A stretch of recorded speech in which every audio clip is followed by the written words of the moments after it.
Grüezi miteinander. My Swiss German is terrible. My German is even worse, so please excuse me, I'm going to continue in English, even though if someone here in the audience speaks Spanish, we can certainly continue speaking in my mother tongue. But in order to make sure that everybody understands a little bit of what I'm talking about, you'll have to contend with my very, very terrible bad English. So I'm really happy to be here with you here. Really happy to be face-to-face, and we'll continue to have these events with the rest of the Swiss user group. So please tell your colleagues we're open for business, and let's get it on. So today I want to talk about a tool which is called JReleaser. It's one of my latest passions. And I'm going to start by explaining the reasons of being of this particular tool, what is the kind of problems that I face, and that's how the tool came to be, and then how it works and what it can be done. And hopefully there will be some questions. Whenever you feel like you have a question, please feel free to interrupt me. We also will have time at the end. So we have 60 minutes. We'll figure out what we're going to do with all that time. All right. So my name is Almiray. I'm currently employed by Oracle. This is my second time, and I work at a database group. And one of the things that we do in my group is talk about the different products and projects that we have. Even though I already said database, and some might say, whoa, database, that's big, right? It's expensive. That is the thing. Well, we have open source projects also related to the database, and that's the thing that we do in our team. Promote and bring back that feedback. So if this is something that interests you, if you have any questions about that, I'll be very happy to talk to you about that thing. But today, we're going to talk about something that is not related to the company. This is a full open source project that I've been doing on my spare time. So the reasons why this thing exists. So as I said, I like to talk about open source, and I do a lot of work on open source. And so there was I, like 3 or 4 years ago, writing a desktop application. Whether it's Swing or JavaFX, that's besides the point. Writing a desktop application is not really that difficult. But what is difficult is that as an engineer, as a software developer, it's easy for me to come up with a way to package that binary, say a jar file or a zip file, and then just put it on a web page and hope that the users will find it and will be able to install it and do something with it, right? So we know that the end users actually prefer other ways to consume the binaries that we produce. So if you're a Mac user like myself, you might prefer to use a platform installer, a DMG or package, or you might prefer to use Homebrew. If you're on Linux, maybe a Snapcraft is the thing for you. If you're on Windows, I'm sorry for that, but you can use a Scoop or Chocolatey, Winget, a few other things. Yeah, I'm sorry. Maybe I'm going to put a joke on JavaScript so the Windows people don't feel that bad. So the thing is that there was I building a binary, hoping that someone will use it, and then it's like, well, a jar file is not what I like to use to consume. That's what a user will say. I would prefer if you give me a Winget package or a Homebrew or something else, right? So yes, it's kind of easy to do these things, but the moment that you start to see all the things that are related to that, like, we need something to automate this thing. It's not really that simple. And then, what about release notes or changelogs or creating a Git release on a popular Git service or whatnot? It's like things start to just go crazy. So I put pause on that particular project, and I start to look at some other things. And here is the 2 other projects that I found as an inspiration.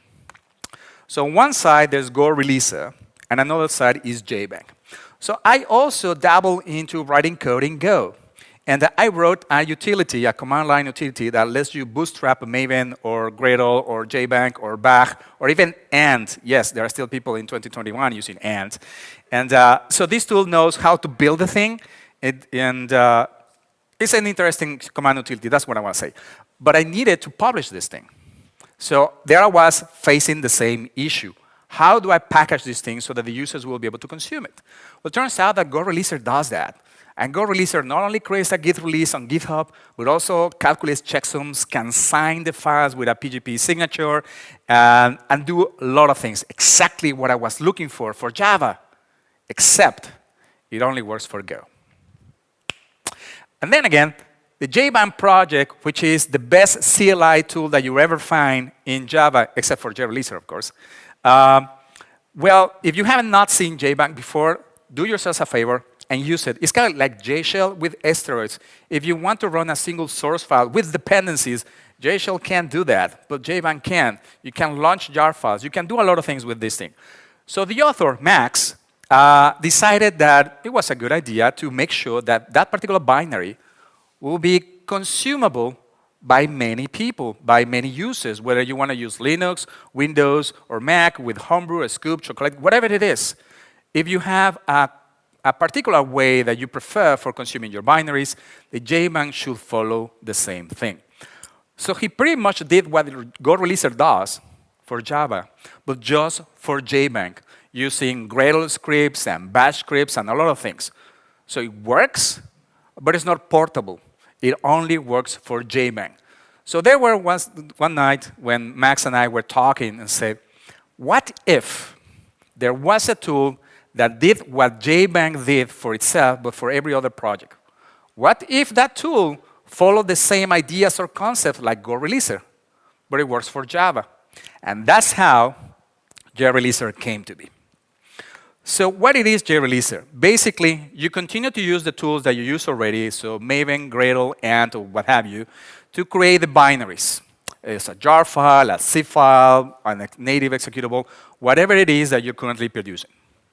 And you supply those inputs plus a model or a metadata of your project, and then JReleaser can do the following things for you. You can create a Git release on GitHub, on Gitlab, GitLab, Codeberg, and it can also package the binary, sorry about that, can package the binary for Snapcraft or Chocolatey or Scoop or Homebrew or even Jbam. And finally, it can also announce the project on Twitter, on Slack, on Mastodon, on so many other things, right? So most of these features that you see here are provided by JReleaser. But JReleaser decided to go a little bit further than that. So we support more services, more integrations, but also we support a way for invoking all these different aspects together in one go, like JReleaser does, or separate. That gives this tool, JReleaser, a lot of flexibility, letting you use the tool in your existing release process and enhance it as you go, as much as you want. It doesn't say, this is the path that you must follow, and if you stray away from the path, then you'll be in trouble. No. What we say is, we give you options. You hook in as much as you want, as much as needed, and then just use the tool. So how does it do it? So JReleaser is basically a tool that generates files based on templates. It's a very basic execution engine. And if you were to look into JReleaser, JReleaser has the same idea, like you supply an input file with the metadata, and it does everything. It performs the checksumming all the files, generating the changelog, generating the signatures, creating the Git release, doing the packages, just one command. There's no way that you can break that down into smaller pieces. Very early on in JReleaser, we thought, well, yes, we want to do that. You want to have just one command and do all the things? Perfect. But we also give you the choice to just do one thing, not everything. And that's exactly what you see in this diagram. Every single box here is a command that you can invoke, separate from the others. So if you want to have the full experience, just invoke the orange command, full release. This does everything for you. If you just want to create a Git release, well, a Git release, what does a Git release require? It requires a title, a tag, some content that typically will be the release notes or the changelog, and probably you would like to have release assets, the binaries. Associated with those release assets, you might want to have checksums or even signatures, the PGP signatures. So all these blue boxes can do that for you. But if you want to create a platform-specific packager, Homebrew, Scoop, Chocolatey, the others, then you use the column in the middle, the violet one. We can even create Docker images for you. And if you want to announce a release, well, there are many distribution channels. The announce column will do that for you. So you might recall I said that JReleaser expects the binaries to be existing already, and you continue to use the tools that you already know to build those binaries. But the black column, the one that we see at the bottom left, the assemble column, This one allows you to build binaries in two modes. You can use custom Java runtimes with JLink, or native executables using GraalVM native image. Now, the thing is that JLink allows you to build cross-platform Java runtimes. So if I own Mac, and I want to build a runtime for Windows, or for Linux, or some other platform where there is a JDK, I can do it. I can do everything in just one single node. Whereas for GraalVM, if I want to compile for Linux, I have to be on Linux or using a Docker container. Or if I'm on Mac, I can only compile for Mac, and the same goes for Windows.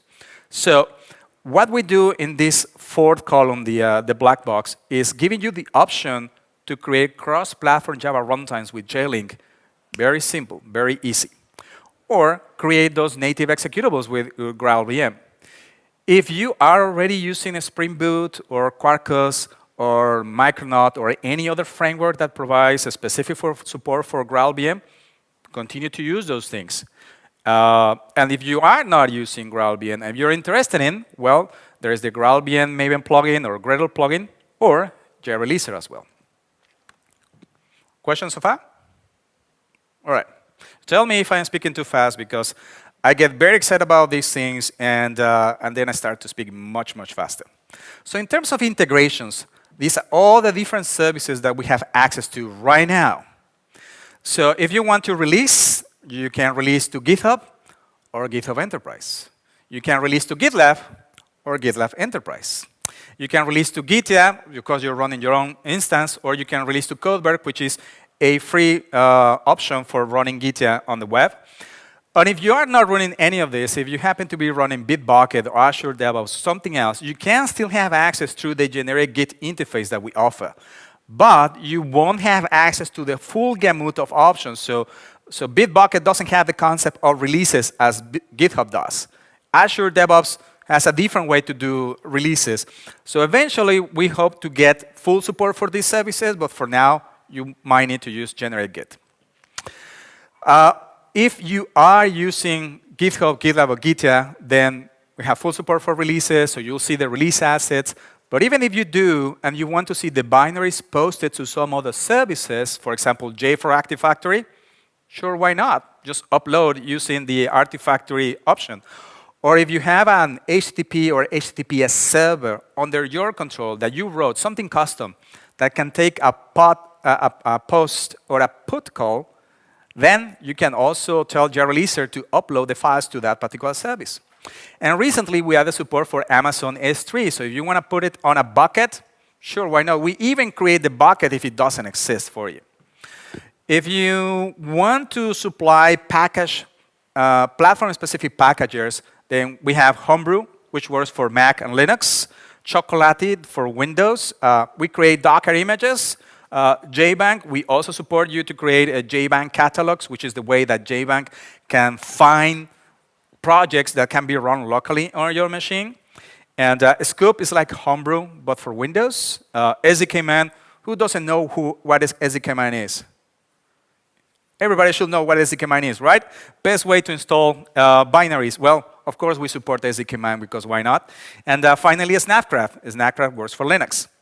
And if you want to announce your project, then you have many options. You can go public, fully public on Twitter or Gitter or GitHub discussions.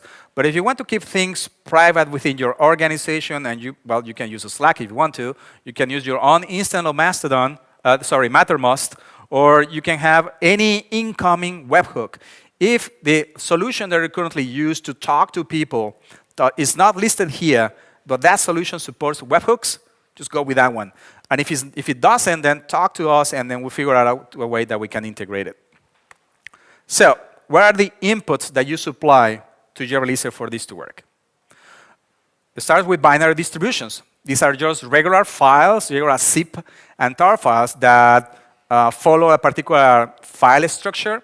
We expect to find a bin file, a bin directory that contains the executable or the launcher script. And there might be a lib directory where you find the jars or whatever is needed for the application to launch.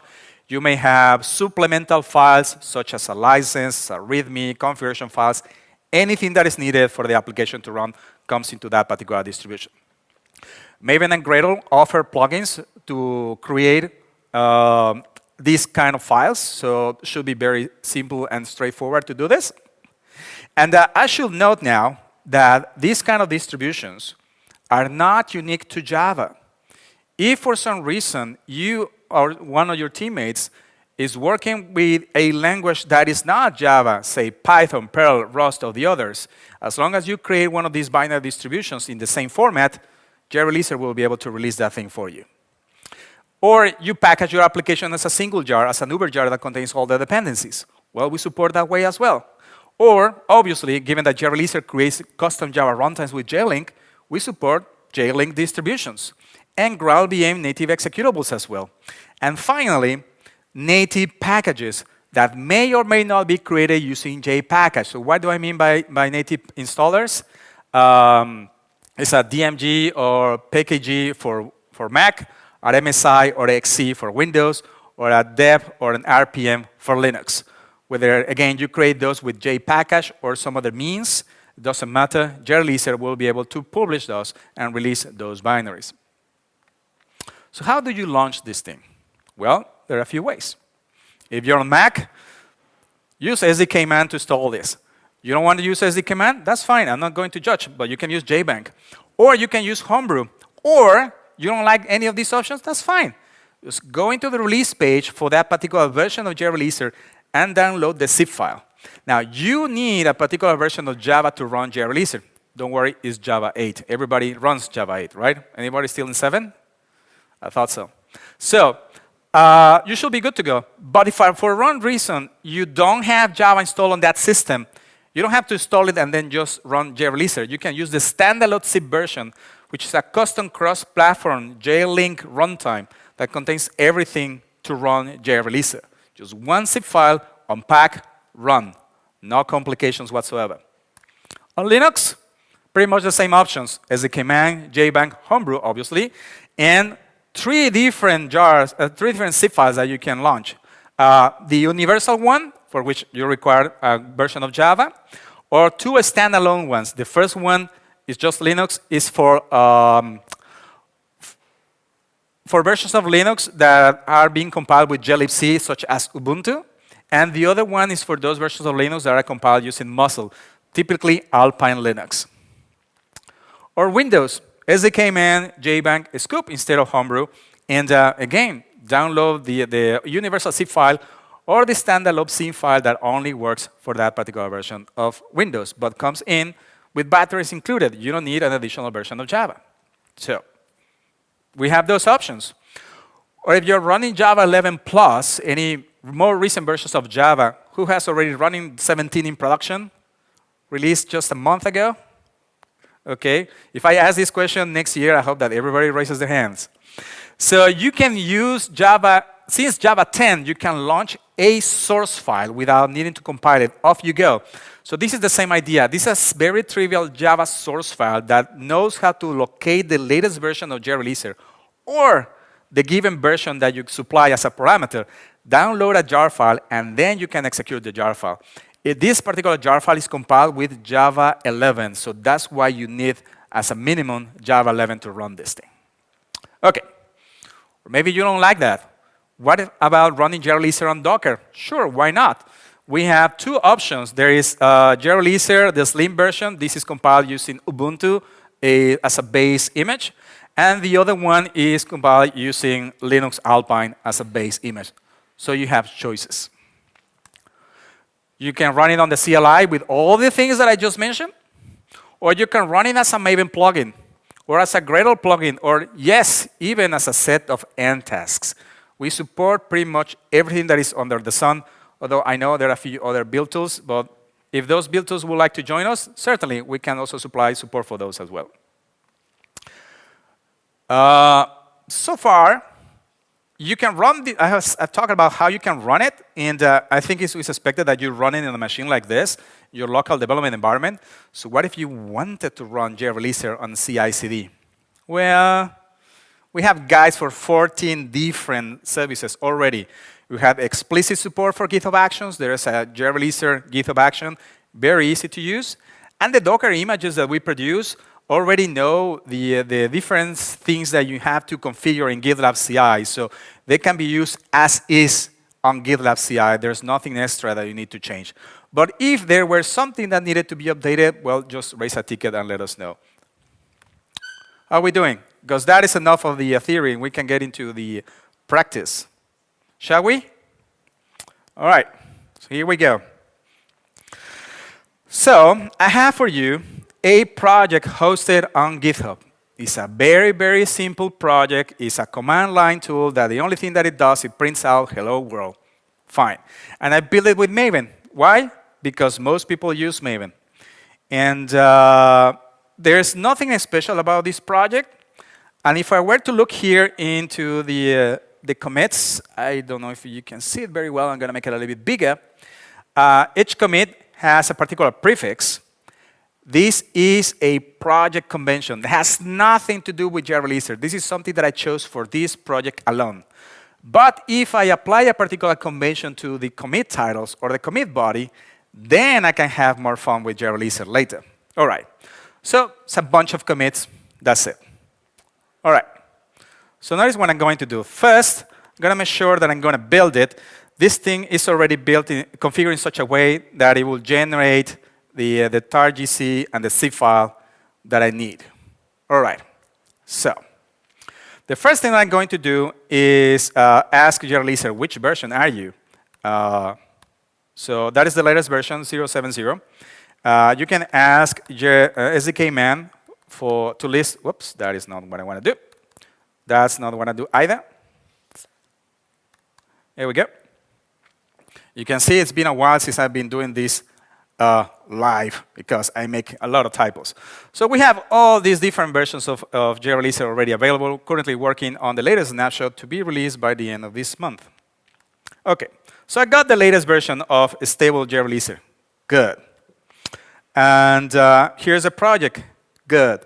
There is a JReleaser model file there that I'm not going to use right now. So for the time being, ignore that file. It's not going to be used. Does not exist. OK. So let's remove that out. And now let's do this. I'm going to say JReleaser, going to release. But given that I'm not going to use the model, I'm just going to say auto-configure yourself based on metadata available in the project. So the Git metadata, the .git file, the .git directory will be inspected to find information about my project, such as the owner, the repository, the name of the project, a few other things. All right. Another thing that I'm going to tell JReleaser is which is the project version that I want to release. Yeah, let's do 100 because why not? OK, so let's do that, and we get this output. And it takes just a moment. The network is still going a little bit slow, but here we go. So what do we see here? There is this auto-configure on section that tells me that I'm using auto-configure. There's some metadata about my project. This line is very important because I'm going to push a release to GitHub. And in order to do that, I need credentials. I need a GitHub token. Now, you typically, when you work on GitHub Actions, you have a GitHub token as part of the secrets. Well, think of that as a secrets repository. It's just a file that contains all the secret data. It could have been done in, well, right now it's done in the TOML format, but it could have been done YAML, or it could be also JSON. We support different formats. And if it's not written in this file, then those secrets are expected to be read from environmental variables, so you have options. OK, so next what we see, generates a changelog, tries to calculate checksums. There are no input files, so that's what it says, no files to be done. Then tries to sign files, nothing to be signed. There's nothing to upload, again, no files, so no upload to HTTP, Artifactory, or Amazon. And then creates the release. We're done. Are we? Well, let me go here, navigate back to the project. Wow, this is really taking so long to resolve. Or just back, maybe? There we go. So I'm going to do a refresh, and let's see how fast this thing works. We should see a change here, when it says there is a release, now there's a release, nice. And there is a tag, nice. Now the name of the release matches a particular convention, which of course we can change. We just follow with the default, so we click on that one. And then what do we get? Then we get the name of the release. We get all the commits in the order they were made, perfect. Just a standard Git release, but we did it locally from this machine. We didn't do it online on CI. Okay, but we can do a little bit better. We can make the changelog look a bit better. So what we do here now is augment this command with additional options, such as changelog format, typo. And if I say enter, I'm going to get a failure. Why? Because the release already exists. We do not override or drop releases unless you say that's exactly what you want to do. You may also update a release by changing the title, the body, or adding assets. What we're going to do right now is we're going to overwrite that particular release. So let's say we want to overwrite. And let's go. Now it should work. It takes a little bit longer. Done. Less than 4 seconds. And then let's do a refresh. And notice that now things start to look a little bit different. A little bit more of formatting here, and it was able to find every single committer that made changes to this release. So that's good. But we still have no assets, no binaries. I could add them directly by just saying file and target and this, and that will add one binary to the release. There we go. There we see it. And there is the checksum for that particular zip file. So we do this here, refresh, and notice I have the assets. That's cool. But we can do better. Again, we are just using autoconfig. What if we're really to supply a model for our project? Let's do that. Let's look at the JReleaser file. Here we go. So we have different blocks, different sections for the metadata. Here is the one for the project. So this metadata will come in handy when we generate those platform packages, such as the license is very important for Chocolati and Homebrew. And the description and the long description get added to the formula for Homebrew or the manifest for Scoop, and a few things. So we reuse this metadata whenever possible. All right. Then we got the release block. This is the one that says how we want to configure making releases. So obviously, we want to release to GitHub. Okay. We also want to override the release every single time, so I don't have to specify it in the command line. I want to sign the tag and the commits that I make when I do releases. I also want to link the release to a discussion on GitHub. This is a feature that is exclusive to GitHub. And then I have information how to configure the changelog. So every entry now is going to be formatted in this way. Does anyone recognize this format? Any front-end developers in the house? This is a mustache template. So this is how we define variables in our templating or in our models. So this name, this thing will be resolved to a particular value depending on the information coming in the commit. And don't worry about these names. There is plenty of documentation explaining how and from where these things are coming from. Okay, so we want to format the contributors, and there's going to be some username over there. Next thing we do is that we look right now at every information coming from local Git information. So that is, we look at the commits. We don't talk to GitHub to find out the list of issues or labels or pull requests yet. That's coming later. So what we do here is for every commit, if it matches this regular expression, these prefixes, I'm going to label them, apply a label to those commits. So if it begins with this prefix, then I'm going to label it as feature. Right now, this is just applying labels. The next thing is, given a set of labels, I want to bunch them in particular categories. So the features category will group together all commits that have the label feature, or as many labels as I want. So there I have another category and another category. Great. Finally, I don't want to see those prefixes in the generated changelog because I don't need them. And what are we going to do here is replace the whole text of the commit. So we're not changing Git. This is just for the changelog. And whenever it matches this, we're going to replace with something. By default, that something is an empty string. The net effect is we are removing the prefix. Next thing, I'm going to sign all the input files, all the binaries, using my personal PGP signature. There is no information from where this is coming from because it's going to be found in the secrets file that I was telling you before. I'm also going to create a homebrew formula for this application. And finally, these are the two files, over here. There is a zip file and a tar file that I want to upload. Okay, you ready for this? So here we go. JReleaser full release and nothing more. There's no autoconfig on now. Now using the model. So the secrets is there, some metadata about the project, calculates the changelog. We see the checksums, we see the signatures. There's the release going into my repository, that one over there. There's a repository of the project. And then comes the next part where it tries to create the homebrew formula. So based on those different templates that you can supply if you want to, it creates a particular homebrew formula and uploads to this particular repository. If it does not exist, JReleaser will create it for you and upload the files. Now, it took about 13 seconds to do this thing. It writes that there is this additional information coming from here. What is that information? This is data that was calculated by JReleaser. So this is the latest commit. That's the hash.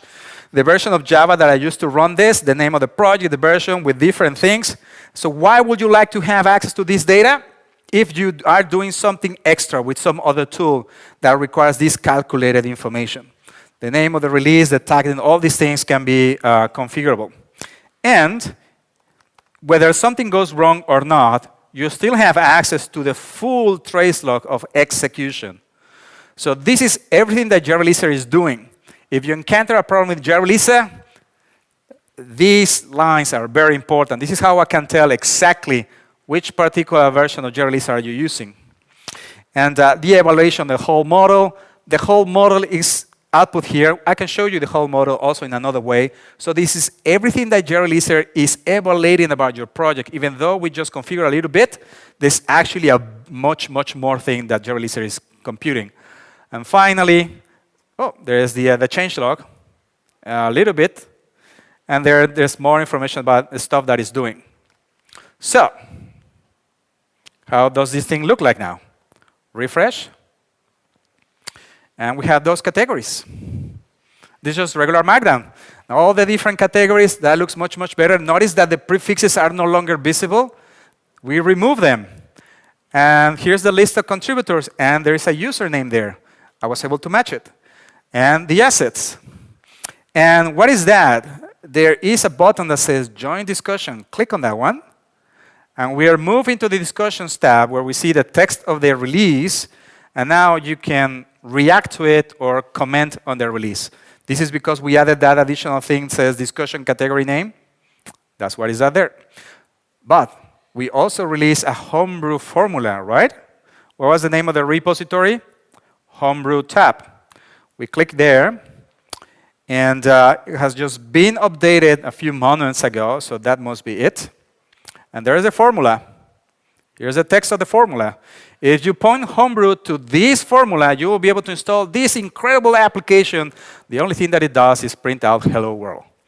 But it goes to the URL of the current release, and it can validate the checksum. If you look at the checksums txt file on the release page, it should have the same content. So, okay, that's cool. That works for GitHub. Anyone here using GitLab? Well, I do host the same project on GitLab. It's the same source. So now, I'm going to go into GitLab. And Here is the project. And the only change that I have here is that instead of committing to GitHub, I say I want to do it for GitLab. And because GitLab does not support the notion of discussions, there is no link to a discussion there. But the rest of the configuration is identical. So now that gives me the option to say the following. Let's do a build. So invoke Maven and run it. And then exactly the same command as before. This one. Do a full release. And then now, obviously, there is a GitLab token in my secrets. That's how it can talk to GitLab now. And calculates the checksums, the signing, uploads, and then it will create the formula. It takes just a few more moments, and there we go. It has done it. So let's look here. Here's a project. There are no tags. Let's do a refresh. And now there is a tag. If I go into deployments and click releases, there is the name of the release. There are the assets, and there is the changelog. And in GitLab, you can also find the particular username of the committers. Good. What about the formula? Let's do Homebrew tab. Here we go. Has just been updated. So we click on that one, and there's the formula. Looks pretty much identical to the one that we published to GitHub, except for two things. The URL of the binary and the checksum. But if you were to point Homebrew to that formula, it will allow you to download the binary and run a Hello World application. We're not done yet. I mentioned that we support Gitlab, so I'm going to show it using Codeberg. Same project, same sources, no releases. Let's go into the Codeberg project. And there is one additional change that I have here. So besides saying, I'm going to release to Codeberg, you see it right there on line 16. Also, again, no discussions because Codeberg doesn't have that feature. Another thing that I'm going to do is, well, I'm going to make an announcement for this project. And I'm going to announce it to Discord, my Discord channel. And the Discord integration requires incoming webhooks. Anyone that has access to the incoming webhook URL can send messages to it. So let's treat it a little bit like a secret. So that's why you don't see it there, but it's configured in my secrets file. We can tell that by, well, first let's build this thing. There we go. And then I can ask JReleaser for the configuration. And this will output the execution of the model. Look, colors. And so there we go. That's the name of the project. That is true. That is the version of the project. Hold on a second. I have not specified the version number of the project, did I? So how come this thing is working? Does anyone have a clue? I'm using an environmental variable. So we can override many values by supplying environmental variables. If it's not specific in the model, it will read information from the environment. If it's not in the environment, it will try to read it from the secrets. If it's not in the secrets, we got a failure. Okay, so that answers that question. And so here we see information about Codeberg, and of course there's more metadata about talking to those services. That is the tag name that we're going to add, is V plus the version number, and then release plus the tag name. That's why we're getting release 100 or release B100. And off we go. And eventually, here we have the announcement block that says, yes, I'm going to announce to Discord. The webhook, given that it's a secret, will never be printed out in plain text. We are not leaking secrets. And this is the default text that is going to be sent. Again, using those mustache-like variables. Ready? So one more time, let's execute the same command as before. This is the full thing. And Gitlab is very fast. And it's pretty much done before I finish saying something. So checksum, signing, upload, homebrew, and announcement. So if we go into the Codeberg page, and do a refresh, now we get a release. We click on that one, and same information that we saw before. Unfortunately, Gitlab doesn't have an option yet to look up for the username, so it does not appear here. That we'll see later. And, well, same assets as before. And obviously, because we publish a homebrew formula, there is right there. Just update it. Click on that one. Come on. And here is the formula. Surprise, surprise, looks identical as before. Only changes the URL and the SHA. But we published an announcement to my Discord server, right? So here we go into Discord. Here's my channel. And there is the announcement. Maybe if I post something else to start to make it larger. Well, there is the link to the release. So if I click on that one, I navigate to the release that I just posted. And that, my friends, is basically the idea behind JReleaser. There are more things that you can do, but as you can see, I can post releases and can do stuff on my local development environment. I don't need to do it on a CI in order to be able to do these kind of things. But if you need to, you can still do it. So let me show you a program called KZCuddle. This is a project built with Quarkus using Graal native image to generate 3 binaries for Linux, Windows, and Mac. Now, what KZCuddle is kind of like kubectl, but for Kafka Connect. So it's a command line tool for Kafka Connect. Basically, that is. And in the releases, we have one early access release right there, and the assets here are the different binaries produced by the Quarkus build. The Quarkus build uses Maven. So we look here into the Maven distribution. The Maven configuration file. There's your standard Quarkus configuration. Here's the BOM, and eventually we'll see the Quarkus Maven plugin. Same deal. The only thing that we did to this build was add the JReleaser configuration. So that is found right at the bottom, right here. So it's using the latest version of the Maven plugin. We override the way that we define the tag name if this project happens to be a snapshot, which currently isn't a snapshot. And we define a distribution now of type native image. By default, is Java binary. If you supply different distribution types, then you have access to more or less platform packagers, because the way that we package a single jar for Homebrew is different than for a native executable or for a Java binary. It's just some information that you supply to the template engine. Okay, and the next thing we do is we have 3 artifacts for Linux, for Windows, and for Mac. And what we're doing here is that this is the name of the file as created by Quarkus, by Maven. But we want to rename that file to follow some other pattern. This name, project effective version, is related to whether this is a snapshot or not, whether you want to have the 100 or some other value there. So this is a basic rename. So with just this configuration, we get the default for the changelog, but also creating a Git release with the binaries. I have a Micronaut application that does something very similar, again, built with Maven. This one, I believe, does a bit more because we do configure the changelog.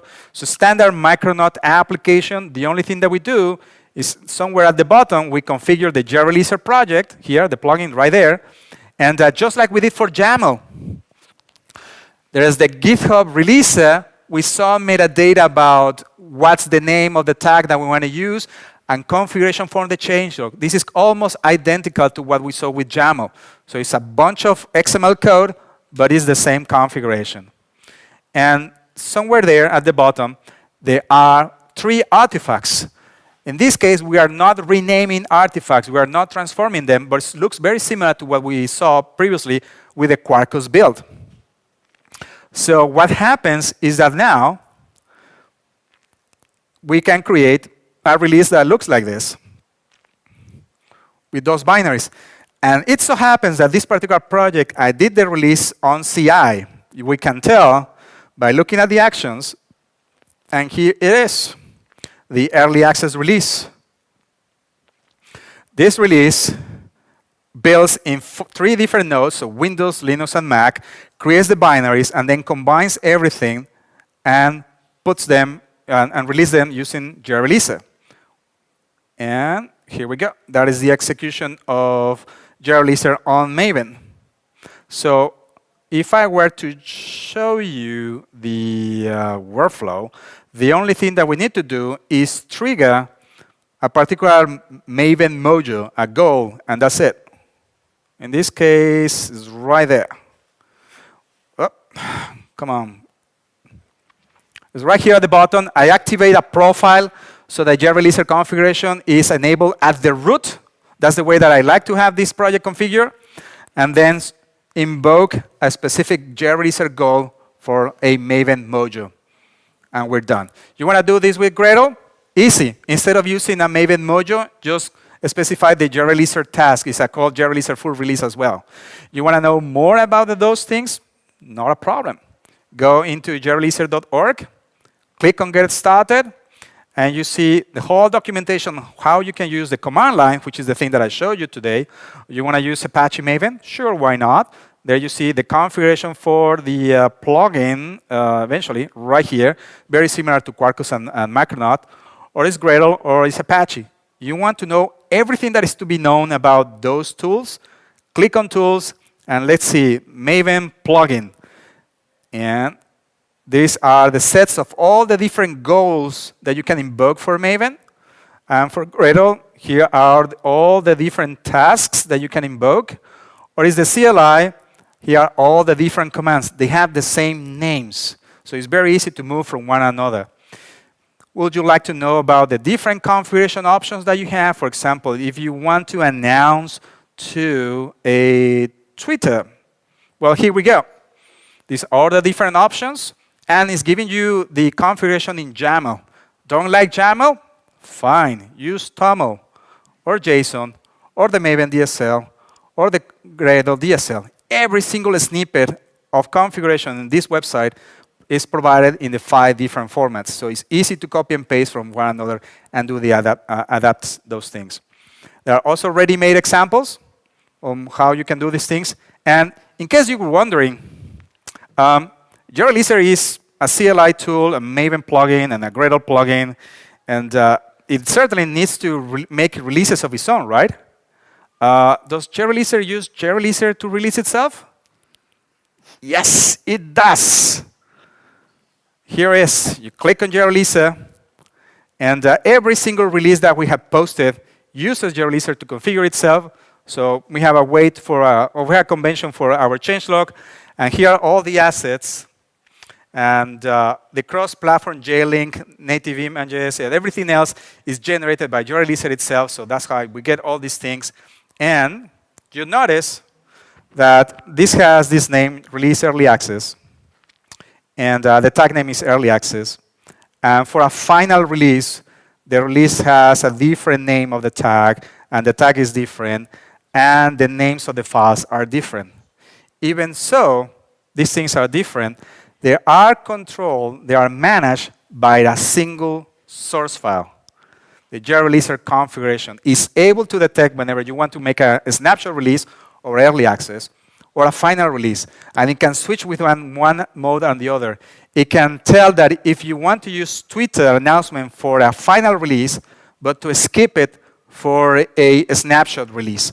So you don't change the configuration, you simply say, if you detect that the project is a snapshot, don't tweet it. But it's a final release, tweet it. And that's exactly what this thing has, right here. So, JBank, whether it's a snapshot or final release, I'm going to publish. But if it's a final release, I'm going to publish to SDK man. Same goes for Scoop and Homebrew. So I only publish formulas for final and stable things, not for snapshots. And somewhere here, where is the announcement? I think it's on the top. There it is. So here's the announcement that we're going to post to Twitter. That's the status.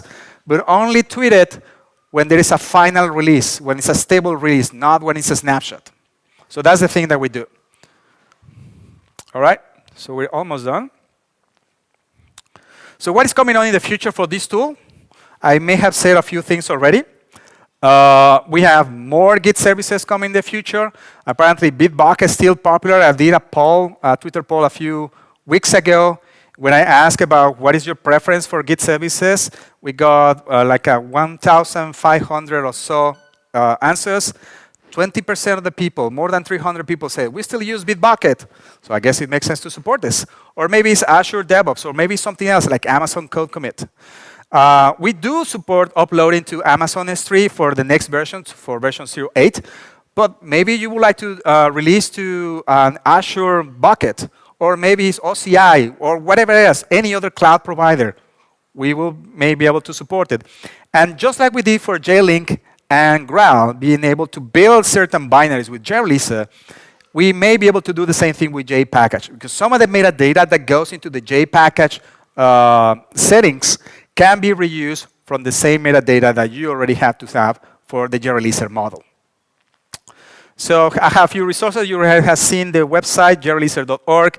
The project is hosted on GitHub. It's fully open. If you happen to use the tool and you find it useful and you would like to support us, we have an open collective, so you want to sponsor the project. And of course, we have a Twitter account when we make announcements of what's coming on and what you can do with the tool. We have, so right now in October, there's this initiative called Hacktoberfest that keeps running. And what we do is, if you want to make any contribution to JReleaser, please do so. It can be as small and as big as you want to. And as a side effect, you can also participate in Hacktoberfest. One of the things that we were accepting at the beginning were translations. And I'm happy to say that, at least particularly for Switzerland, I can say the following thing. Java ops, the language I want to run now is German. Oh, that's not the thing. Language equals DE. And simply say, JReleaser, show me the help. Whoop. That is not how you do it. Oh, I know why. SDK use JReleaser version 08 snapshot. That's the one that has the changes, not 07, obviously. Here we go. So now I can say that, and it's in Deutsch. Or I can say it in French, because why not? Something that needs to be fixed there, or at least in the terminal. And I can say it in Italian. Of course I can. Or I can say it in my native language, Spanish, because why not? Okay? So that's it. That's pretty much everything that I have for you now. We have a few more minutes, if case that you have any questions. I'll be very happy to take them. If not, please tell me to stop, because otherwise I'll keep talking.